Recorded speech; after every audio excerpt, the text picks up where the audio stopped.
Panalangin para sa pasasalamat sa mga biyaya ng araw. Sa ngalan ng Ama, ng Anak at ng Espiritu Santo. Amen. Panginoon, sa pagtatapos ng araw na ito, lumalapit ako sa inyo nang may pusong umaapaw sa pasasalamat. Salamat po sa lahat ng biyayang ipinagkaloob ninyo sa akin ngayong maghapon, mula sa hangin na aking nilalanghap, sa pagkaing nagbigay sa akin ng lakas, hanggang sa mga taong naging bahagi ng aking araw. Salamat din po sa mga maliliit na tagumpay at maging sa mga simpleng sandali ng kagalakan na madalas ay hindi ko napapansin. Kinikilala ko po na ang lahat ng mabuting bagay sa aking buhay ay nagmumula lamang sa inyong bukas palad na pagmamahal.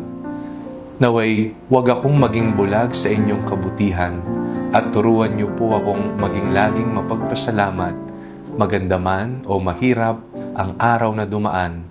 Sa ngalan ni Jesus na aming Panginoon. Amen. Sa ngalan ng Ama, ng Anak at ng Espiritu Santo. Amen.